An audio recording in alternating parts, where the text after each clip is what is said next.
नमस्कार, मैं हूं हरिशंकर व्यास। सेंट्रल हॉल में आपका स्वागत है। सीताराम येचुरी ने मार्क्सवादी कम्युनिस्ट पार्टी के नए महासचिव के नाते कमान संभाल ली है।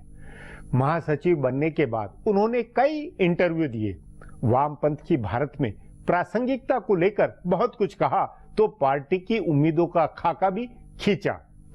मगर उन्होंने तीसरे मोर्चे, कांग्रेस से अलायंस और कम्युनिस्ट लेफ्ट पार्टियों की एकजुटता को लेकर सावधानी वाले बयान दिए हैं। मतलब सीताराम येचुरी की कमान में सीपीएम दुस्साहसी अलायंस बनाए, ऐसे संकेत नहीं है।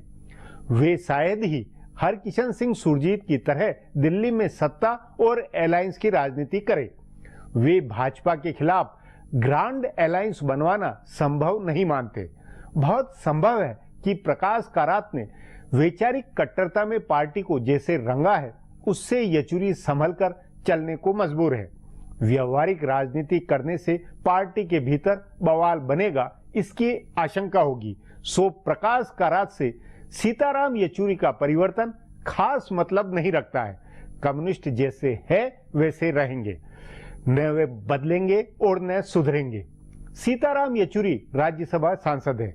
विपक्षी नेताओं से उनके रिश्ते हैं। मीडिया और विपक्ष के बीच के अनुभव से उनकी व्यवहारिक नेता वाली इमेज है।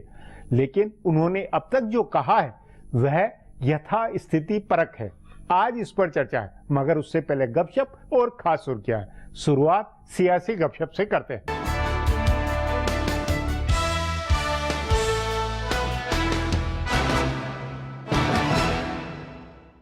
केंद्र सरकार के 1 साल पूरे होने के जश्न में कांग्रेस ने फच्चर डालने की पूरी तैयारी कर ली है। जैसे ही केंद्र सरकार का प्रचार अभियान शुरू होगा और उपलब्धियों का गुणगान होने लगेगा, वैसे ही कांग्रेस नेता भी मैदान में उतरेंगे। केंद्र सरकार के मंत्री और भाजपा के बड़े नेता राज्यों में प्रेस कॉन्फ्रेंस करके केंद्र सरकार की 1 साल की उपलब्धियां बताने वाले हैं। उन्हीं की तर्ज पर कांग्रेस ने भी अपने बड़े नेताओं की जिम्मेदारी लगाई है। कांग्रेस के तमाम बड़े नेता अगले 10 दिन में राज्यों में जाएंगे और प्रेस कॉन्फ्रेंस करके सरकार की कमियां बताएंगे। कांग्रेस नेता अपनी प्रेस कॉन्फ्रेंस में भूमि बिल को भी निशाना बनाएंगे। केंद्र सरकार अपनी उपलब्धियों पर एक बुकलेट निकाल रही है, तो दूसरी ओर कांग्रेस भी सरकार की विफलता बताने के लिए बुकलेट ला रही है। भाजपा देश भर में रैलियों की तैयारी कर रही है और संभव है कि प्रधानमंत्री नरेंद्र मोदी खुद भी 26 मई को मथुरा में एक रैली को संबोधित करे। उसी दिन सरकार किसानों के लिए एक खास चैनल लॉन्च कर सकती है। कांग्रेस ने अभी तक जवाबी रैली की तैयारी नहीं की है, लेकिन कांग्रेस उपाध्यक्ष राहुल गांधी अगले 10 दिनों में कुछ और राज्यों का दौरा कर सकते हैं, जहां वे पदयात्रा करेंगे और सरकार को निशाना बनाएंगे। कांग्रेस ने अपने प्रवक्ताओं और टेलीविजन वक्ताओं को निर्देश दिया है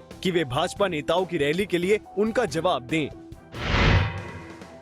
कांग्रेस उपाध्यक्ष राहुल गांधी की बहुत जल्द ताजपोशी संभव है। कांग्रेस के जानकार सूत्रों का कहना है कि परिवार के प्रति निष्ठावान कांग्रेस सदस्यों ने उनको जल्दी से जल्दी कांग्रेस अध्यक्ष बनाने की मुहिम छेड़ दी है। दिग्विजय सिंह से लेकर कमलनाथ और मिलिंद देवड़ा व सचिन पायलट तक सब चाहते हैं कि सितंबर-अक्टूबर तक इंतजार नहीं किया जाए। बताया जा रहा है कि कांग्रेस के ज्यादातर नेता चाहते हैं कि जून में अखिल भारतीय कांग्रेस कमेटी का अधिवेशन करके राहुल को अध्यक्ष बनाने का ऐलान कर दिया जाए। 15 जून को कांग्रेस का सदस्यता अभियान खत्म हो रहा है। उसके तुरंत बाद राहुल को अध्यक्ष बनाने की घोषणा हो सकती है। कांग्रेस के जानकार सूत्रों का कहना है कि कांग्रेस अधिवेशन से पहले एजेंडा तय करने के लिए कार्य समिति की बैठक होगी। उसी में राहुल गांधी को अध्यक्ष बनाने के बारे में प्रस्ताव लाया जा सकता है। कांग्रेस के कई नेता प्रस्ताव लाना चाहते हैं। बताया जा रहा है कि अभी तक सोनिया गांधी ने इस प्रस्ताव पर हामी नहीं भरी है, लेकिन हो सकता है कि वे राजी हो जाएं। बताया जा रहा है कि शिमला में कांग्रेस अधिवेशन पर फैसला हो सकता है। पहले बेंगलुरु में अधिवेशन करने पर भी विचार हो रहा था, लेकिन भाजपा की राष्ट्रीय कार्यकारिणी हाल ही में बेंगलुरु में हुई है। उसके बाद से किसी हिल स्टेशन पर कांग्रेस का अधिवेशन करने की चर्चा हो रही है। बिहार में पुराने सारे समीकरण ध्वस्त होते दिख रहे हैं। जनता दल यू और राष्ट्रीय जनता दल का विलय नहीं हुआ है। अब इन दोनों पार्टियों के बीच गठबंधन भी खतरे में है। हालांकि विधान परिषद की 24 सीटों का चुनाव दोनों पार्टियां मिलकर लड़ रही हैं और कांग्रेस को भी इस गठबंधन में शामिल किया जा रहा है। इस चुनाव के नतीजों से विधानसभा चुनाव की तस्वीर साफ होगी। अगर तीनों पार्टियों के मिलकर लड़ने से नतीजे अच्छे आते हैं तो गठबंधन संभव है, नहीं तो तीनों अलग अलग रास्ते चलेंगे। तब हो सकता है कि जनता दल यू और कांग्रेस का गठबंधन हो। ऐसी स्थिति में लालू प्रसाद लेफ्ट पार्टियों के साथ तालमेल की कोशिश करेंगे। दूसरी ओर भारतीय जनता पार्टी का गठबंधन भी स्पष्ट नहीं हो पा रहा है। पूर्व मुख्यमंत्री जीतन राम मांझी और राजद से निकाले गए सांसद पप्पू यादव की वजह से मामला उलझा है। ये दोनों भाजपा से तालमेल करना चाहते हैं। इससे पहले मांझी ने हिंदुस्तानी आवाम मोर्चा का गठन किया है तो पप्पू यादव ने जन क्रांति मोर्चा बनाया है। अगर भाजपा इन दोनों से तालमेल नहीं करती है तो इनका आपस में गठबंधन हो सकता है। फिर बिहार में मुकाबला चार कोणीय हो जाएगा। यह स्थिति लालू प्रसाद के लिए सबसे मुफीद होगी क्योंकि चार कोणीय लड़ाई में सबसे ज्यादा कोर वोट उनके पास होंगे। भाजपा को इसका अंदाजा है, इसलिए उसके कुछ नेता मांझी से तालमेल चाहते हैं और पप्पू यादव का रणनीतिक इस्तेमाल करना चाहते हैं। अब आज की सुर्खियां, ये लीक से कुछ हटकर है और इनसे देश की दशा दिशा को बूझ सकेंगे।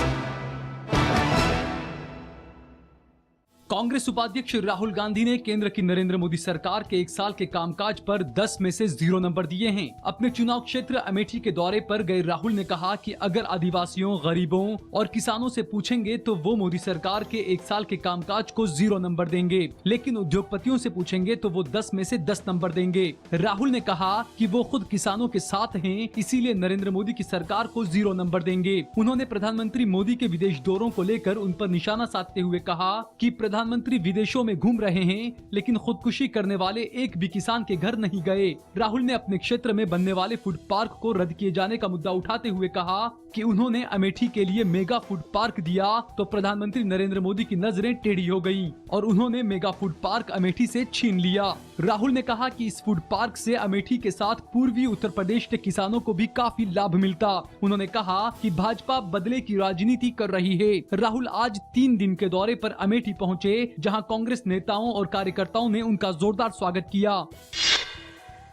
प्रधानमंत्री नरेंद्र मोदी ने दक्षिण कोरिया की राजधानी सोल में आज कहा कि पूरब की तरफ बहुत देख लिया, अब पूरब पर काम करने का समय है। उन्होंने केंद्र की पिछली यूपीए सरकार के लुक ईस्ट पॉलिसी पर चुटकी लेते हुए कहा कि अब देखने का नहीं बल्कि पूरब पर काम करने का समय है। चीन और मंगोलिया की यात्रा के बाद दक्षिण कोरिया पहुंचे प्रधानमंत्री मोदी ने आज क्यूंग ही यूनिवर्सिटी में भारतीय समुदाय के लोगों की ओर से आयोजित एक प्रोग्राम में कहा कि पिछली सरकार की नीति पूरब की ओर देखने की थी, लेकिन उनकी सरकार के लिए पूरब के साथ काम करना प्राथमिक तत्व है। उन्होंने ये भी कहा कि उनके सत्ता में आने के बाद भारत की प्रतिष्ठा बढ़ी है। मोदी ने कहा कि पहले लोग कहते थे कि भारत में कारोबार नहीं करना है, लेकिन अब विदेशों में बसे भारतीय भी वापस लौटने के लिए उत्साहित हैं। प्रधानमंत्री मोदी ने मेक इन इंडिया अभियान की वकालत करते हुए कहा कि वो पूरी दुनिया को इसमें भागीदार बनने के लिए आमंत्रित करते हैं और उसमें पूरी दुनिया के युवाओं के लिए अवसर है। उन्होंने कहा कि सर्वश्रेष्ठ तकनीक का इस्तेमाल करके विनिर्माण के क्षेत्र में भारत को सबसे आगे ले जाना चाहते हैं। दिल्ली के मुख्यमंत्री अरविंद केजरीवाल और उपराज्यपाल नजीब जंग के बीच छिड़ी जंग तेज होती जा रही है। नजीब जंग ने दिल्ली सरकार के मुख्य सचिव राजेंद्र कुमार की नियुक्ति रद्द कर दी है। इससे पहले दिल्ली सरकार ने राजेंद्र कुमार को सेवाओं का मुख्य सचिव नियुक्त किया था। ये जिम्मेदारी पहले अनिंदो मजुमदार के पास थी, लेकिन राज्य सरकार मजुमदार से खफा है क्योंकि उन्होंने केजरीवाल का आदेश मानने से इनकार कर दिया था। मजुमदार ने दिल्ली की कार्यकारी मुख्य सचिव के तौर पर शकुंतला गैमलीन की नियुक्ति को मंजूरी दी थी और उसकी अधिसूचना जारी की थी, जबकि दिल्ली सरकार ने उन्हें ऐसा करने से मना किया था। इससे खफा दिल्ली सरकार ने मजुमदार को सेवाओं के मुख्य सचिव पद से हटा दिया और उनके कमरे में ताला लगा दिया। इसकी सूचना मिलने के बाद उपराज्यपाल ने राजेंद्र कुमार की नियुक्ति रद्द कर दी। इस पर दिल्ली सरकार का कहना है कि उपराज्यपाल को ये अधिकार नहीं है कि वो दिल्ली सरकार की तरफ से की गई नियुक्ति को खारिज कर दें। दिल्ली सरकार की तरफ से ये भी कहा गया है कि उनको अभी उपराज्यपाल का कोई आदेश भी नहीं मिला है।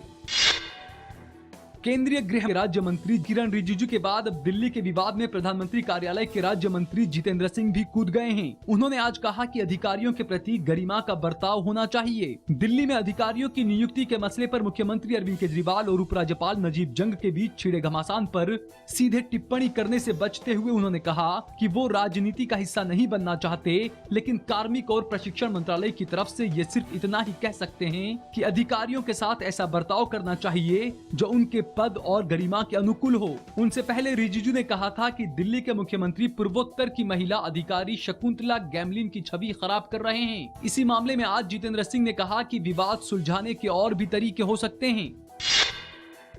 प्रधानमंत्री नरेंद्र मोदी की विदेश यात्राओं पर विपक्ष के साथ साथ सरकार में सहयोगी शिवसेना ने भी चुटकी ली है। शिवसेना ने प्रधानमंत्री मोदी की चीन यात्रा को लेकर भाजपा के उत्साह को निशाना बनाते हुए कहा कि भारत के पड़ोसी देश सामने से गले मिलते हैं और पीछे से पीठ में छुरा भोंकते हैं। शिवसेना ने अपने मुखपत्र सामना में लिखा है कि चीन भारत से दोस्ती दिखाता है, लेकिन जैसे ही मौका मिलता है वैसे ही पीठ में छुरा मार देता है। इसमें लिखा गया है कि प्रधानमंत्री नरेंद्र मोदी की यात्रा में एक तरफ चीन ने उनका भव्य स्वागत किया तो दूसरी तरफ भारत के नक्शे में से अरुणाचल प्रदेश और जम्मू कश्मीर को गायब कर दिया। शिवसेना ने कहा कि भारत को समझना चाहिए कि चीन की असलियत क्या है। फिलहाल अब एक ब्रेक है, फिर खुलासा होगा।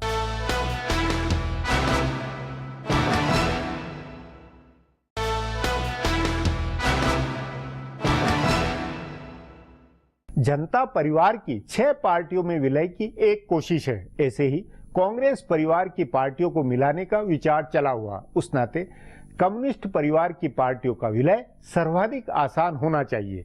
CPM, CPI, forward block, RSP जैसी छोटी पार्टियों के विलय में फायदा ही फायदा है, नुकसान कुछ भी नहीं है। मगर इस दिशा में सोचा तक नहीं जा रहा है। इस पर आगे चर्चा करें, उससे पहले देखें मेरा ये खुलासा।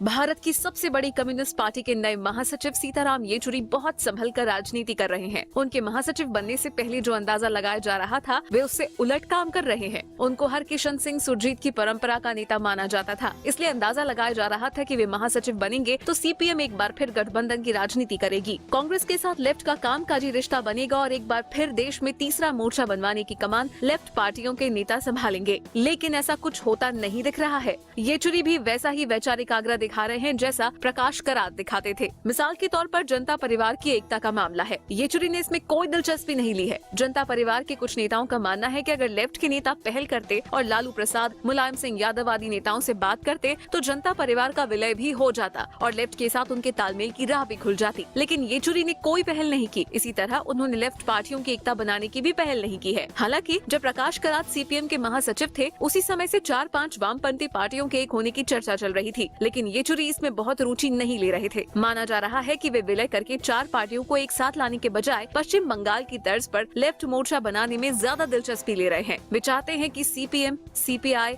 आरएसपी, फॉरवर्ड ब्लॉक, एसयूसीआई आदि का गठबंधन हो जाए। इसमें सीपीआई एमएल को भी शामिल किया जा सकता है। कांग्रेस के साथ भी उन्होंने दूरी बनाए रखी है। संसदीय राजनीति में और सदन में कांग्रेस के साथ तालमेल हो सकता है, लेकिन संसद से बाहर वे कांग्रेस से किसी किस्म की करीबी दिखाने के पक्ष में नहीं है। जहां तक वैचारिक मुद्दों की बात है तो वे भी प्रकाश करात की तरह कट्टरपंथी रुख दिखा रहे हैं। उनके पार्टी महासचिव बनने में सबसे बड़ी भूमिका पश्चिम बंगाल के कॉमरेडों की थी, लेकिन महासचिव बनने के बाद उन्होंने पिछले दिनों परोक्ष रूप से बुद्धदेव भट्टाचार्य को निशाना बनाया। येचुरी ने संकेत दिया कि बुद्धदेव की सरकार के समय भूमि अधिग्रहण का जो विवाद हुआ वो लेफ्ट की हार का कारण बना। गौरतलब है कि बुद्धदेव भट्टाचार्य ने अपेक्षाकृत आर्थिक उदारता दिखाई थी और टाटा की नैनो कार के लिए सिंगूर की जमीन दी थी। इसे लेकर ममता बनर्जी ने आंदोलन किया। नंदीग्राम और सिंगूर के जमीन आंदोलन ने ही ममता को सत्ता तक पहुंचाया है। इसके लिए बुद्धदेव भट्टाचार्य पर निशाना साधकर येचुरी ने संकेत दे दिया कि वे भी पारंपरिक कम्युनिस्ट नेताओं वाली राजनीति करने जा रहे हैं और जरा भी उदारता नहीं दिखाने वाले हैं, खासकर आर्थिक मसलों पर। इसलिए येचुरी की कमान में सीपीएम के बदलने का अंदाजा गलत साबित होने वाला है। जिस तरह सुरजीत के बाद करात को कमान मिली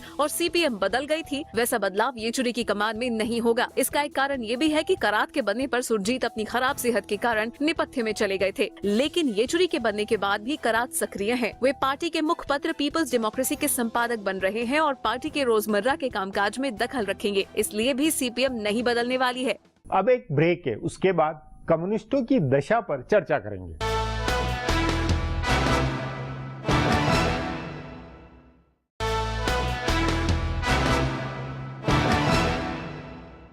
मार्क्सवादी कम्युनिस्ट पार्टी के महासचिव सीताराम येचुरी की नंबर 1 चुनौती यह है कि उन्हें उन इलाकों में पार्टी को फिर खड़ा करना है जहां उसका एक छत्र राज था। पश्चिम बंगाल के हालिया स्थानीय निकाय चुनावों में लेफ्ट का नंबर 2 रहना सुकूनदायी है, मगर ममता की पार्टी से लेफ्ट इतना अधिक पीछे है कि येचुरी के लिए चुनौती भारी है। इस पर चर्चा के लिए आज मेरे साथ वरिष्ठ पत्रकार नीरजा चौधरी है।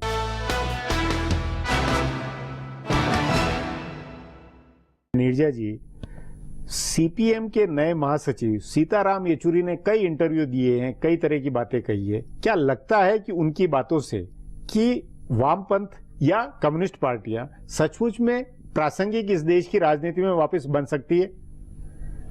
देखिए, मुझे लगता है उनका आना एक ब्रेक फ्रॉम द पास्ट है जी।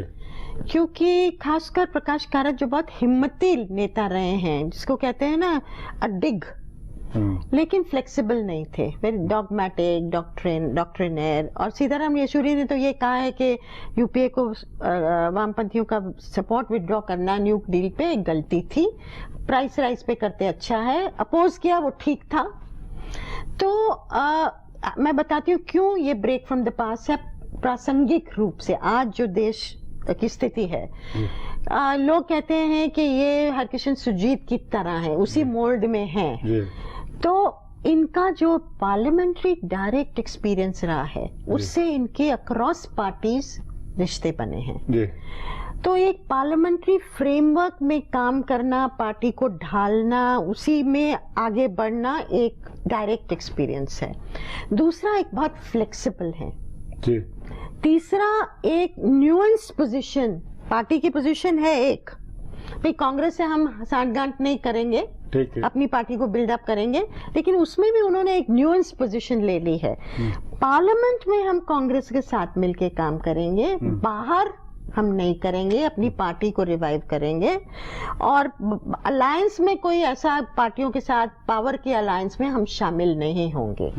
तो एक न्यूएंस पोजीशन है, कोलैबोरेट भी करेंगे। जैसे कि लैंड बिल को लेके मुझे मालूम है, पार्लियामेंट के सेंट्रल हॉल में बैठ के सीताराम येचुरी ने अगुवाई की ऑपोजिशन पार्टीज की कि रणनीति क्या होनी चाहिए कि लैंड बिल को नहीं आने दिया राज्यसभा में, कि हम पेश ही नहीं होगा, रिजेक्ट नहीं होगा, जॉइंट सेशन का की संभावना ही नहीं होती है। मतलब ये जो सोच भी है, तो कुल मिलके सब पार्टियां, जो विरोधी पार्टियां, उनके साथ वो काम करते दिखे हैं।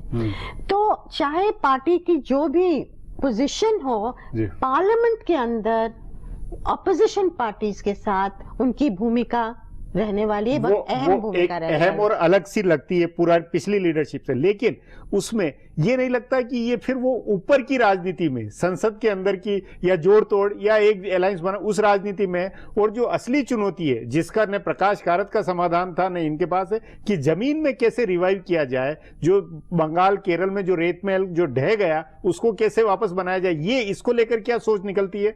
देखिए, जो उन्होंने कहा है वो तो यही कहा है ना कि जो डिक्लाइन है, जो उसको रोकना है, रिवाइवल की शुरुआत करनी है, संगठन को बिल्ड करना है, लेफ्ट एंड डेमोक्रेटिक फोर्सेस को इकट्ठा करना है, एक पॉलिसी फ्रेमवर्क। नहीं, तो वो इकट्ठा करने के अंदर क्या लगता है आपको कि कम से कम कम्युनिस्ट पार्टियां या लेफ्ट यूनिटी, जो परिवार, जो लेफ्ट परिवार है, वो उसका एक पार्टी में कन्वर्ट हो जाए, इतना मिनिमम हो सकता है? जैसे ही उन्होंने चार्ज संभाला, ये तो उन्होंने पहले ही कहा कि हम चाहते हैं कि ये लेफ्ट पार्टियां यूनाइट हो जाएं। लेकिन अगर आप सीपीआई वालों से बात करिए तो वो इतने एंथुसियास्टिक नहीं है। दो पार्टियां उनके अपने अपने तरीके हो जाते हैं काम करने के, लेकिन संभव हो सकता है एक स्थिति को देख के, जिस तरह सीपीआई का भी कोई रुतबा बढ़ नहीं रहा है, तो उनको भी फायदा होगा, इंडिविजुअल्स को चाहे नुकसान हो।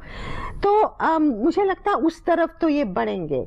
लेकिन जो चैलेंज पहले आएगा, मानिक सरकार तो अपनी जगह वो त्रिपुरा में वो एक पुख्ता है, वो एक अनुभव, जो अकेले जो मुख्यमंत्री है, जो अपने आप में लेफ्ट की विचारधारा से ज्यादा अपनी व्यक्तिगत इमेज के कारण उनकी पूंजी बने हुए हैं, पूंजी बनी है। और आपको हैरान किसी ने मुझे बताया, डेफिकेशन फ्री स्टेट जो है त्रिपुरा है आज, सारा देश बात कर रहा है। बिल्कुल करप्शन का, सच में जो करप्शन आजाद मुक्त अगर कोई प्रदेश है तो वही माना जा रहा है सब। और दूसरी बात है कि बंगाल में क्या होता है, 2016 में शायद ये लोग नहीं जीत पाए, क्योंकि ममता बनर्जी की भी अभी पकड़ है रूरल एरिया नहीं। लेकिन आपके अनुसार जनता के बीच में इस विचारधारा में फ्लेक्सिबल होके वैचारिक जो जुमले उनको बदलकर और कुछ नई भाषा में, नए अंदाज में प्रस्तुत करें, ये से संभव है? सीताराम येचुरी से देखिए, हिंदुस्तान जैसे देश में आप कलेक्टिव लीडरशिप की बात की जाती है। अब मैं सोचती थी न्यूक्लियर डील का आप जब विरोध किया था, अगर प्रकाश करात उस समय निकलते, इंडिविजुअल लीडर अमेरिका को टेक ऑन कर रहे हैं, कई तबके होते, माइनॉरिटीज होती, कई तबके होते, उनके साथ जुड़ते। कलेक्टिव लीडरशिप फेसलेस लीडरशिप होती है। हिंदुस्तान का, हमारा देश फ्यूडल है, माने ना माने, अच्छा है बुरा जैसे उस भी नाते है, एक पर्सनैलिटी का उभार भी एक लेफ्ट नेताओं में बहुत जरूरत है, बहुत जरूरी है। और दूसरा, पॉलिट ब्यूरो में आपकी एपेक्स कमिटीज में आपको नया ब्लड लाना ही पड़ेगा। आप टाइम वॉर्प में नहीं रह सकते जो था। ठीक है, आपकी विचारधारा की वो एक फ्रेमवर्क है, लेकिन उसमें, उसके अंदर भी आप रहते हुए भी आपको वो फ्लेक्सिबिलिटी दिखा के आज की स्थितियों में आगे बढ़ना है। कास्ट को लेके अब जेएनयू में मैं रहती हूँ, वहाँ किस तरह से एसएफआई जो स्टूडेंट विंग है को आयशा ने पछाड़ दिया। आयशा ने कैसे कास्ट को कोऑप्ट किया, कोई एक मुद्दा बना के उसका आधार बना के, मतलब मुस्लिम, दलित, महिलाएं, इन सबको करके। तो उसी तरह का एक तो पर्सनालिटी को उभारना, जो उसमें ये एक और चीज आ जाती है।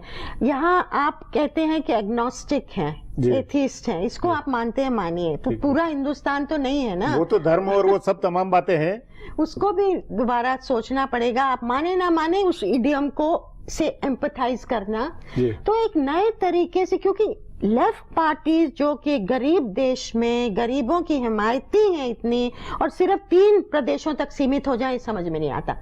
कुछ फंडामेंटली रॉन्ग है, इतने सालों से ये आगे नहीं बढ़ पाए हैं। तो सीताराम येचुरी को बहुत फंडामेंटली सोचना होगा और नई चीजें करनी होंगी, और वो संभव तभी होगा कि एक नई टीम। नहीं, अब इसमें एक बुनियादी जो आपने कहा कि कलेक्टिव लीडरशिप कुल मिला के मिजाज है लेफ्ट पार्टियों का, उसमें क्या पॉलिट ब्यूरो, ये सेंट्रल कमेटी, ये कुछ इस जो ये कि पर्सनालिटी ओरिएंटेड हो, कुछ जुमले बदले, कुछ भाषा, ये संभव है? कुछ व्यवहारिकता लगती कि ये ऐसा सोच भी सकते हो ऐसे? तो फिर नहीं तो फिर खत्म होते चले जाएंगे। अगर ये मतलब इनकी बुनियादी तौर पर सबको, सीताराम येचुरी के लिए चैलेंज ये कि वो अपनी पार्टी के अंदर पहले समझ पैदा करे। बिल्कुल सही है। और जिस तरह से यूपीए 1 के कॉन्शियस कीपर रहे ये, जब तक यूपीए 1 इनके साथ रही, एकदम honeymoon period doctor Manmohan Singh का चलता रहा, जैसे ही अलग हुई एकदम डिक्लाइन शुरू हुआ। तो कहीं ना कहीं लेफ्ट को ये रोल भी अदा करना पड़ेगा। और आगे जाके तो हम देख रहे हैं ना कि जो ऑपोजिशन फोर्सेस का ये है कि जनता परिवार सेंट्रल बनेगा, रीजनल पार्टीज जुड़ेंगी, और 2019 में ऐसा मौका आएगा कि एक तरफ लेफ्ट उनको सपोर्ट करेगा बाहर से, एक तरफ कांग्रेस करेगी। ये सपना है ना उनका। ये भी एक थीसिस है जिसके अंदर इनका भी रोल हो सकता है ऐसा। आगे जाके जी नीरजा जी, बातचीत को यहीं समाप्त करेंगे। प्रोग्राम में आने के लिए बहुत बहुत धन्यवाद। हमारा प्रोग्राम अब यहीं खत्म होता है, मुझे इजाजत दीजिए। कल फिर मिलेंगे इसी चैनल पर, इसी समय।